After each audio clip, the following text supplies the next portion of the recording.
kamu belum disebut benar-benar beriman sampai menjadikan Nabi Muhammad SAW lebih kau cintai daripada dirimu sendiri. Dan tidak mungkin itu illa bima'rifati haqiqatihi. Dan itu tidak mungkin kecuali dengan mengenal hakikat kita ini siapa pada diri Nabi Muhammad SAW. Dan anugerah Allah pada beliau yang melimpah kepada kita apa? Sehingga kita jatuh cinta kepada Nabi Muhammad harus lebih daripada cinta kepada yang lain. Bismillahirrahmanirrahim. Assalamualaikum warahmatullahi wabarakatuh. Waalaikumsalam warahmatullahi wabarakatuh. Sebelumnya saya izin memperkenalkan diri. Saya Siti Hanifah dari Kabupaten Solok Selatan, Sumatera Barat. Sebelumnya izin bertanya Abuya, mumpung kita masih di momen Maulid, saya minta mohon penjelasan dari Buya. Mohon penjelasan dari Abuya tentang arti cinta oleh sahabat terhadap Rasulullah SAW. Ada apa dan kenapa mereka sampai berucap fidaka abi wa ummi atau fidaka ruhi, demi Rasulullah SAW, keluarga hingga ruh mereka dipertaruhkan demi cinta kepada Rasulullah SAW. Sebegitu cintakah mereka kepada Rasulullah SAW? Dan mengapa mereka mampu berucap demikian? Terima kasih. Terima kasih Uni. Mohon penjelasannya Abu ya. Langsung dijawab ya Bu ya. Wabarakatuh. Setelah ini dari pertanyaan di majelis ya. Silakan. Kirain online pertanyaannya, ternyata offline. Offline.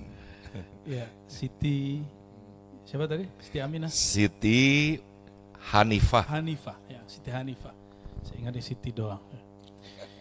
Baik, Siti Hanifah. Kok bisa ya sahabat itu mengatakan, wahai Rasulullah, jiwaku, ayah ibuku, diriku, keluargaku adalah tebusan untukmu. Kok bisa ya? Karena ada satu riwayat, tapi ini riwayat ini hanya mempertegas.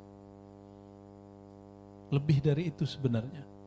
La yu'minu ahadukum hatta akuna ahabba ilaih. Tidaklah sempurna, bahkan tidak sah iman kamu sampai aku lebih dia cintai daripada dirinya, daripada keluarganya, daripada hartanya, dan wanas ajma'in, bahkan semua orang. Kok bisa Nabi ngomong begitu? Karena Nabi sudah ngerti orang yang di hadapannya itu udah kenal siapa hakikat beliau. Bang Dik sayang sama orang tua gak? Sayang banget gak? Ya. Belum disebut berbakti kalau belum balas orang tua.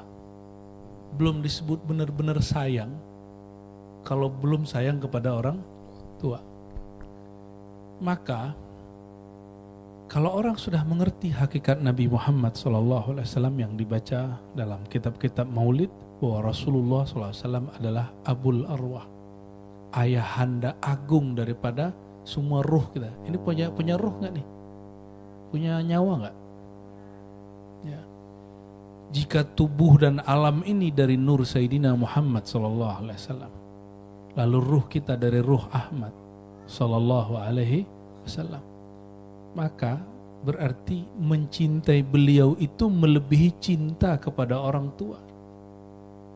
Karena beliaulah orang tua yang sejati. Maka gelarnya Nabi itu Bang Dik, Al-Ab Al-A'zam, Al-Ab Al-Akbar, atau Al-Ab Al-Hakiki, ayahanda hakiki yang agung. Kalau orang tua ya mohon maaf, doain tuh paling urusan dunia. Semoga kamu sukses, kerjaannya banyak, dapat rezeki, paling gitu. Jujur aja punya orang tua. Tapi kalau orang tuanya udah kenal Allah, pasti doanya semoga kamu dunia akhiratnya selamat. Itu minimal. Tapi kalau Rasulullah SAW, kenapa kita mesti lebih cinta kepada Rasulullah? Karena Rasulullah pun lebih cinta kepada kita. Lalu ada orang bertanya kepada seorang imam, bagaimanakah makom cintaku di sisi Rasulullah SAW? Apa jawaban si imam itu? Engkau seberapa cintakah dirimu kepada Rasulullah SAW? Mungkin nggak kita cinta kalau nggak kenal? Adakah orang mencintai yang dia nggak kenali? Nggak ada. Antum cinta ke guru, ini mohon maaf, itu hanya karena Allah menutupi sang guru dengan sifat-sifat Nabi Muhammad SAW. Makanya dalam hikam disebutkan laula jamalu sitrihi, kalau bukan karena keindahan sifat Allah yang Allah tajalikan ke Nabi Muhammad lalu dipancarkan kepada kita menjadi pakaian kita semua, maka antum bilang Ar-Razi apa gitu, Bang Dik apa, Dawami apa. Pujian-pujian itu bukan untuk kami. Itu adalah sifat Allah yang Allah kemudian jadikan cover daripada orang yang kita puji. Antum sekarang ini sama, ini kan cuma pakaiannya yang soleh ini, soleh-soleha. Di kamar kan belum tentu soleh. Di rumah kan belum tentu sesoleh ini, sepatuh ini duduknya. Tapi Allah kemudian tutupkan bijamali sitrihi, dengan keindahan nur Sayyidina Muhammad SAW. Maka kita semua orang gak lihat, gak mengakses aib kita ini. Ada yang akses aib kita gak sempat. Maka kita senang sama guru yang bukan Nabi pasti.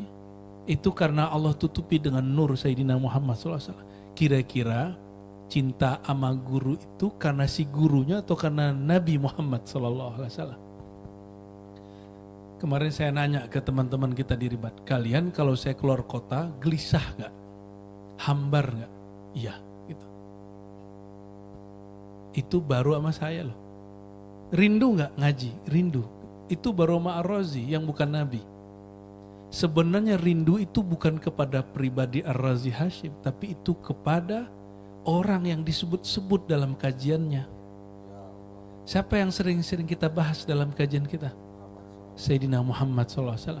Dan Allah izinkan lidah al-fakir yang hina, yang banyak noda ini, yang tidak soleh ini, yang tidak sopan ini, ikut membicarakan beliau. Maka lidah ini, wajah ini, badan ini, ilmu yang Allah titipkan ini sebenarnya adalah cover yang Allah berikan kepada kita yang asalnya dari nur Sayyidina Muhammad SAW. Jadi ketika kita merindukan guru, sebenarnya bukan guru itu yang dirindukan, tapi nur yang terbawakan di dalam dirinya. Tapi apakah ia sanggup memikul nur? Atau sebenarnya nur itu yang memikul dia? Adakah orang sanggup memikul ilmu Nabi? Atau sebenarnya orang itu sedang dipikul oleh Nabi Muhammad SAW? Karena kita diikut sertakan dalam tugas-tugas kenabian, maka kita dikenang orang, Bang Dik. Jadi bukan karena diri kitanya yang alim. Ama guru aja rindu. Gimana ama sang maha guru Nabi Muhammad SAW. Ya. Dulu pernah pas pandemi saya hampir 5 bulan nggak ceramah kemana-mana, Bang Dik. Kata kawan-kawan pada gelisah. Mana nih kajiannya nggak muncul-muncul gitu. Itu baru ama Ar-Razi si pendosa. Gimana dengan Nabi SAW yang nggak pernah berdosa? Maka ketika Nabi Muhammad SAW disembunyikan waktu perang Uhud, jadi Nabi itu sudah hampir terbunuh. Karena ada seorang sahabat yang mirip dengan Nabi, perawakannya, dia yang kemudian terbunuh. Lalu orang-orang mengira yang terbunuh itu Nabi Muhammad SAW. Berteriaklah kafir Quraisy, qutila Muhammad. Muhammad sudah terbunuh. Padahal Nabi disembunyikan di suatu tempat yang aman. Tapi giginya sudah ada yang rusak, gusinya berdarah. Sallallahu alaihi wasallam. Itu sahabat-sahabat semuanya gelisah. Maka ada sahabat yang akan terbunuh cuma karena apa? Ingin nyelamatin Nabi. Ada tombak melayang berdiri. Sahabat itu langsung berdiri depan Nabi jadi tameng, dan dia yang tersusuk. Sebegitu cinta, dan mereka lebih cinta Rasulullah daripada nyawanya. Bagi mereka, kalau aku mati, yang sedih cuma keluargaku. Jika Rasulullah yang wafat, maka alam semesta ini yang bersedih. Mereka segitunya. Maka Nabi SAW beri kaidah. Kalau menurut ahli syariat, terjemahannya, kata Ibnu Hajar memilih terjemahan ini. La yu'minu ahadukum, tidak sempurna imanmu. Tapi menurut ahli hakikah, tidaklah sah imanmu. Ibnu Hajar al-Asqalani menyebutkan dua makna ini, tapi dia memilih yang pertama karena lebih ringan, tidak sempurna. Tapi kalau saya pakai yang kedua, Bang, kamu belum disebut benar-benar beriman sampai menjadikan Nabi Muhammad SAW lebih engkau cintai daripada dirimu sendiri. Dan tidak mungkin itu illa bima'rifati haqiqatihi. Dan itu tidak mungkin kecuali dengan mengenal hakikat kita ini siapa pada diri Nabi Muhammad sallallahu alaihi wasallam. Dan anugerah Allah pada beliau yang melimpah kepada kita apa sehingga kita jatuh cinta kepada Nabi Muhammad harus lebih daripada cinta kepada yang lain. Ya. Barangkali gitu. Adinda Siti Hanifah.